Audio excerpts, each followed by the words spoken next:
Morning. I've had a haircut. Yes! Finally, lockdown restrictions in that regard have been lifted. May many more come. Right, back to history. Rome 1, Jerusalem 0. The flashpoint came in AD 66. In Caesarea, Syrian Gentiles provoked Jewish rage by sacrificing a chicken in the alleyway outside a synagogue. It's not clear why this was such an insult. It was probably a pagan sacrifice. Or maybe they were Jewish vegetarians.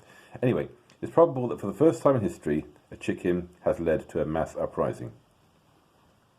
The procurator, Florus, refused to punish the chicken murderers, and then he began to help himself to money from the treasury in the temple in Jerusalem. This was seen as sacrilege, and when Florus next appeared in the city, a hostile, jeering, mocking crowd was waiting, possibly waving chickens, maybe even making clucking noises, although probably not.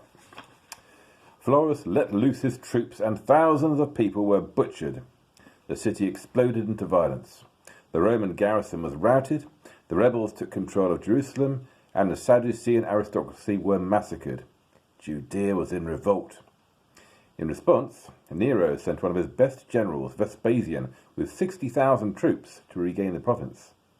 But in 68, Nero committed suicide. So, Vespasian returned to Rome to restore order, which he duly did by becoming emperor himself. It was left to his son, Titus, to finish the job of controlling Judea. In the meantime, the Christians left Jerusalem. Christians were not interested in Jewish nationalism, and even if they had been, as a pacifist organisation, the church was not much use in a fight.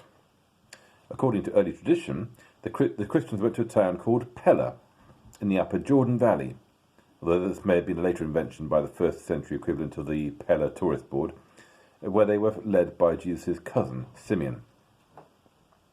The Romans recaptured Jerusalem in AD 70, by which time many of the rebels had killed each other during months of internecine conflict. The city was destroyed, largely demolished. Hundreds of thousands of Jews were taken to Rome to become slaves or to provide entertainment in the circuses of the empire. Worst of all, the temple was destroyed, burned to the ground in the course of the final assault. This was the 9/11 of the ancient Jewish world, an unimaginable terror in which the impure Gentiles had struck at the very heart of their world and destroyed their most precious building. There was never to be a temple in Jerusalem again. Josephus claimed that Titus wanted to preserve the temple as an act of moderation, but a later writer called Sulpicius Severus claimed that Titus was determined to destroy the temple in order that the Jewish and Christian religions might be more completely abolished. For although these religions were mutually hostile, they had nevertheless sprung from the same founders. The Christians were an offshoot of the Jew, and if the root were taken away, the stock would easily perish. Funny how things work out. 2,000 years on, Judaism and Christianity are still around. The Roman Empire, on the other hand. The destruction of the temple changed the relationship between Judaism and Christianity. For the Christians, it meant that the centre of Christianity shifted. While Jerusalem and the temple still stood, they acted as the HQ and tied Christianity to its roots. But once they were gone, other cities, notably Antioch, Alexandria, and eventually Rome, became more prominent. And although that particularly Jewish style of Christianity survived for some time, it was Paul's Gentile-friendly brand that triumphed. Judaism underwent a similar transformation. The Sadducees, the party of the aristocracy of the temple, were completely wiped out. But the Pharisees escaped the siege and settled in the coastal city of Jamnia, modern Joppa, where they effectively became the last Jews standing. They got to write the future. The Orthodox Judaism we have today, therefore, is the offspring of the Pharisees, just as the Christianity we have today is the offspring of Gentile Christianity. Jews throughout the empire held out hopes for the rebuilding of the temple, but with time those hopes began to fade. So, Jewish faith moved to being centered around the synagogue. In Jamnia, the rabbis kept themselves busy compiling the Old Testament. Well, obviously they didn't think it was the Old Testament, but the Hebrew Scriptures. Up to then, there had been disagreement as to what exactly the scriptures of the Jewish faith were. Everyone agreed on the Torah, aka the Law, the books of Moses, later known as the Pentateuch. All forms of Judaism agreed that these books were the foundation of the Jewish faith. But there were many other books, histories and poetry, philosophical books of wisdom, love poetry, and many books of prophets. And different flavours of Judaism had different views as to the authority of those books, and even which books should be included in the canon. For example, the Dead Sea Scrolls, which represent the library of an unidentified Jewish sect, possibly but not definitely the Essenes, had copies of every book of the Hebrew Scriptures except the book of Esther.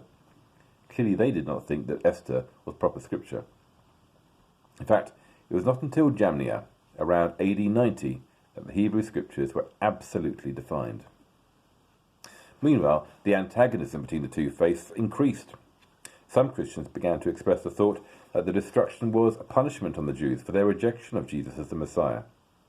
And in their synagogues, Jews began to introduce into their prayers curses against Christians to ensure that no Christians could take part in their worship. It was a parting of the ways. Oh, I could finish now, but I'm going to finish the chapter.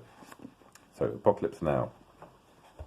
Towards the end of the 1st century, an emperor called Domitian, 81 to 96 AD, launched a wave of persecution against Christians.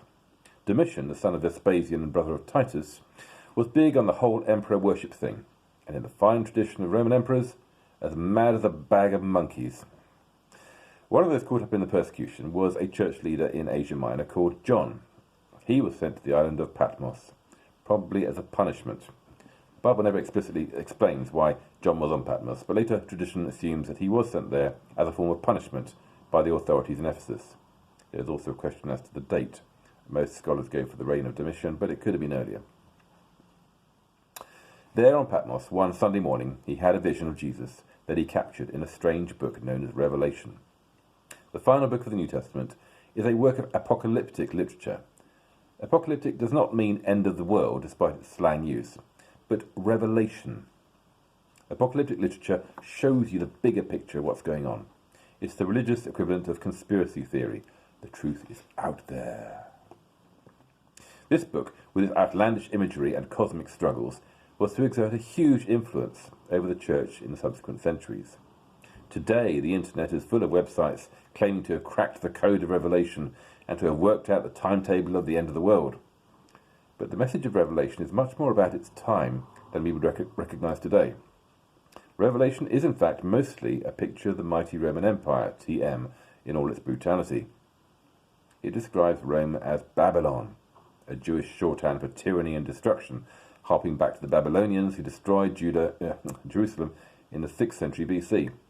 It portrays Roman power and propaganda as horrific, rapacious beasts, and the city of Rome itself as a whore. Revelation is a highly subversive book, the most overtly and obviously revolutionary book of the Bible.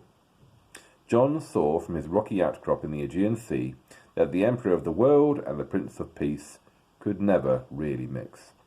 To be a true Christian was to be inescapably engaged in confrontation with empire. In its first 60 years of life, Christianity began by annoying the Jewish aristocracy in Jerusalem, moved on to annoying many Jews in other cities, and ended up by annoying the mighty Roman Empire, TM.